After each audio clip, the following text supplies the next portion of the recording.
Olá, um bom dia, uma boa tarde e uma boa noite, a depender do horário que você está me assistindo, e vamos direto ao assunto.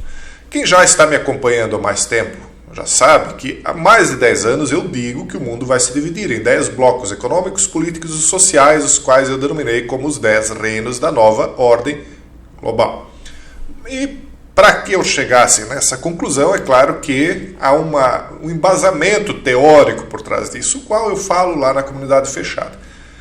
Isso, por muito tempo, foi ridicularizado porque, como dizia Fukuyama, a história tinha acabado, existia apenas um poder hegemônico no mundo, esse poder era o chamado globalismo, e não havia mais quem se opusesse, salvo uma ou outra oposição localizada em alguns pontos que estavam sendo sufocados. Muito bem. Agora as coisas estão mudando, e não é mais apenas através das minhas palavras que vem isso, mas também através de palavras como as deste site, que está lamentando o fato de que isso vai acontecer, o site Big Think. Mas o que é esse site Big Think? Mais importante do que saber o que é o site Big Think é saber de quem ele é. Então, o Big Think é de propriedade da Free Think Media. E a Free Think Media, ela é um site que tem aqui o Hagao como seu símbolo, né? E ela traz aqui defesas como de nanopartículas como futuro da medicina, nanobots como algo real que pode combater flagelos, faz defesa do transhumanismo, todas as coisas aí que eu tenho alertado para vocês que vão acontecer também e que podem trazer aí um futuro muito distópico para a humanidade, é algo que está inclusive previsto há muitos séculos, né?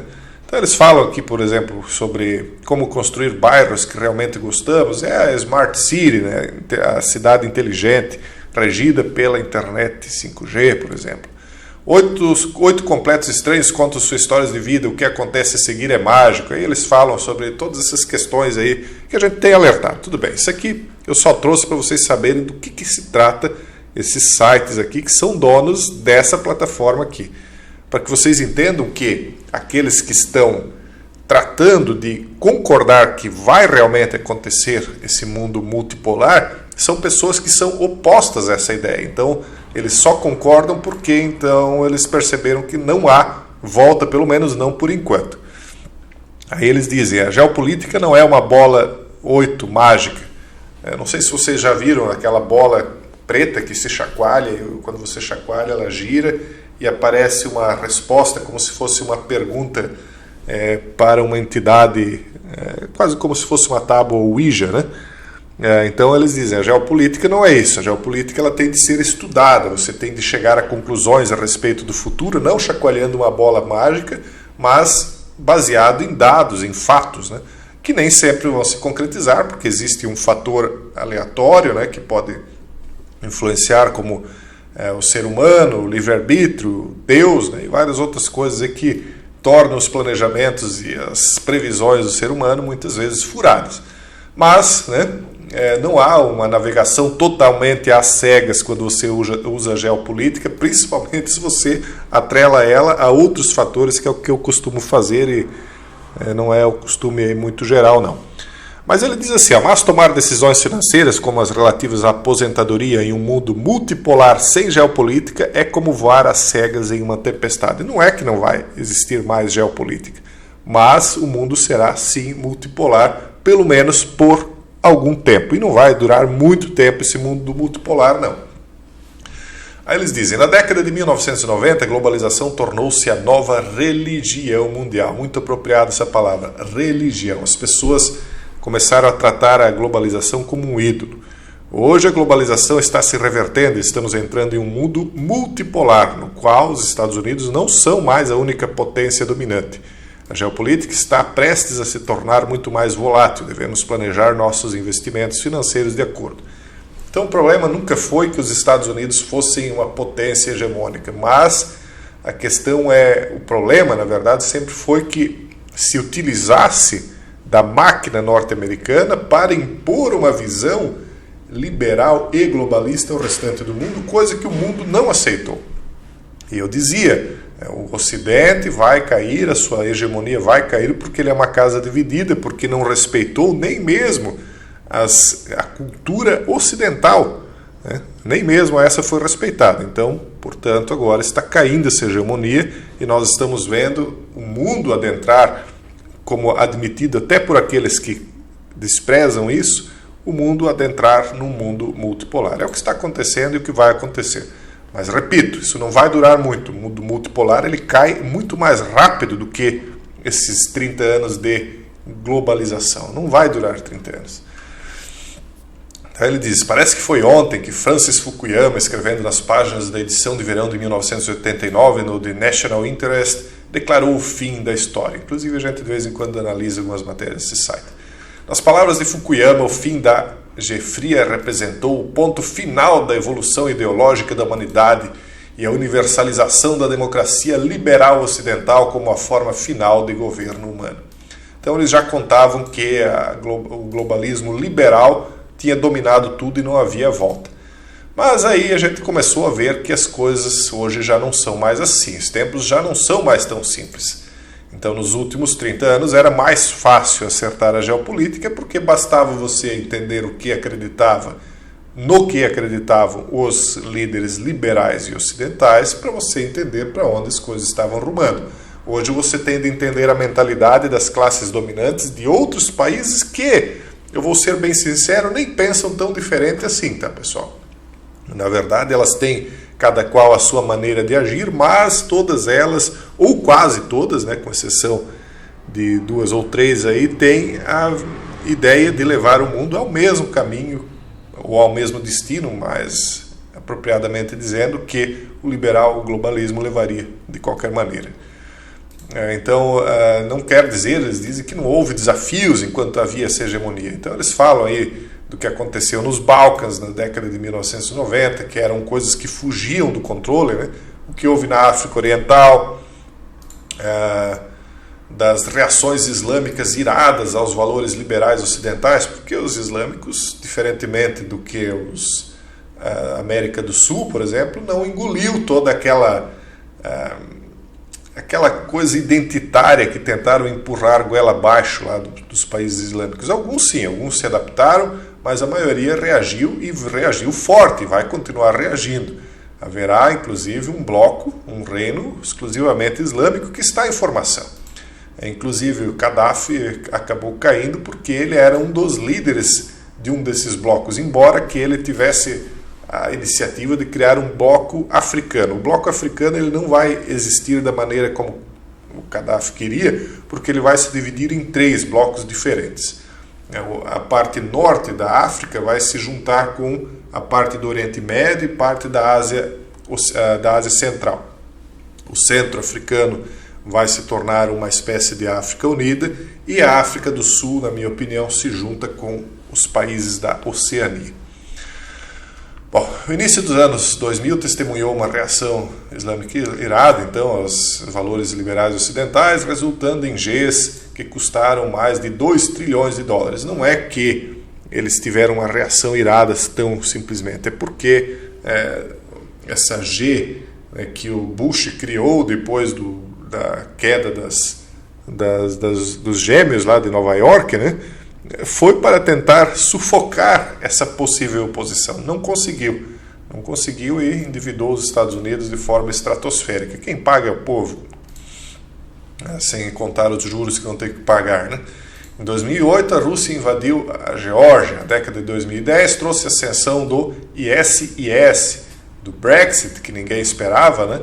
E da G comercial Estados Unidos-China, além da questão da invasão da Ucrânia, né? Em meio a tudo isso, alguém esqueceu de dizer aos regimes da Coreia do Norte, Cuba, Venezuela e Irã que eles deveriam se tornar democracias liberais. Então há oposição em todos os cantos do mundo e agora de uma maneira cada vez mais forte, porque os países que antes eram fracos, vamos citar aí Brasil, Rússia, Índia, China e África do Sul, estão querendo criar suas próprias maneiras de viver as coisas. Há uma tentativa de suprimir e conter essa reação desses países, mas o trem da história é outro agora. O trem da história fala no mundo multipolar e eu não estou dizendo aqui que vai ser uma coisa boa também, não estou dizendo que nós veremos aí um paraíso na Terra, porque não viveremos. As coisas estão ruins, vão ficar piores e depois que o mundo multipolar acabar, ficarão piores ainda. Então não estou aqui defendendo isso, só estou dizendo que da maneira que está, não está bom, porque houve uma imposição tirânica, na verdade, das coisas como elas estão. E as coisas só tendem a piorar, porque, na verdade, o grande problema é essa vontade humana de dominar em cima dos outros, de impor o seu desejo, a sua vontade, essa vontade de se deificar. Eu sou Deus, os outros são ignorantes e eles têm que me obedecer, né? Tudo bem que realmente as pessoas são uma ou outra mais ignorante, uma mais ignorante que a outra, isso é lógico, né? Algumas pessoas têm mais sabedoria do que as outras, mais conhecimento, mais inteligência, é natural que isso seja assim. No entanto, não é a inteligência, o conhecimento ou a sabedoria que dá o direito de alguém tirar o livre-arbítrio dos menos sábios, menos cultos ou menos privilegiados, né, com capacidade intelectual. Então, o livre-arbítrio ninguém tem o direito de tirar, uma vez que foi Deus que o deu, né? Mesmo antes do flagelo, então, o mundo estava se tornando um lugar mais multipolar. Multipolar é um termo político instável, que significa que não há mais um único poder dominante na política internacional. Então, antes de 1990, o mundo não era, estritamente falando, multipolar. Não era porque ele era muito mais multifacetado, existiam muito mais do que os 10 blocos que vão se formar. Cada país tomava decisão por si, um ou outro estava mais ou menos subordinado, coligado, como, por exemplo, os países da União Soviética estavam aí já abaixo de um desses blocos, né, desses reinos do reino soviético. Então países como Polônia, Ucrânia e outros aí estavam subjugados a esse reino. A gente sempre diz, a União Europeia é o protótipo da nova ordem multipolar, mas ainda antes da União Europeia veio o Império Soviético, né, que vai se reconstruir, eu digo para vocês. Então, eles dizem que é preciso voltar antes da primeira G para encontrar o análogo histórico adequado. A década de 1890, que os franceses batizaram de La Belle Époque, que também foi uma época da ascensão e queda das grandes potências, porque eles estão falando dos impérios da antiguidade. E, de uma certa maneira, eles estão corretos mesmo.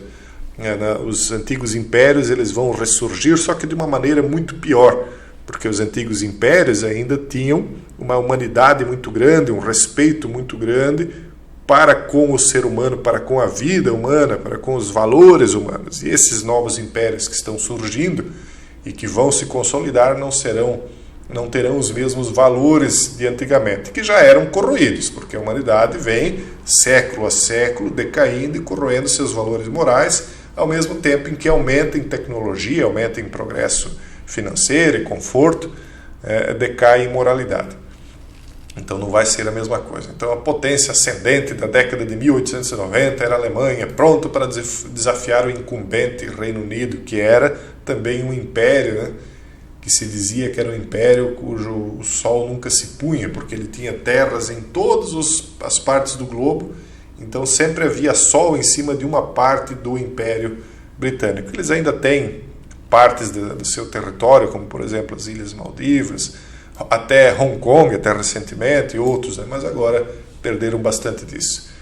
E aí eles falam da oportunidade de ganhar dinheiro fora dos Estados Unidos. Por quê? Porque países como, eles citam aqui, Japão, Coreia do Sul e China, e outros, né, como o Brasil mesmo, se tornando independentes, podendo finalmente se desvencilhar de muitas das leis impostas de fora que nos amarravam, que nos impediam o crescimento, muitas das quais impediam nós de usarmos o nosso próprio solo, nossos próprios recursos naturais. Todas as leis vindas de fora, essas aí vão começar a cair.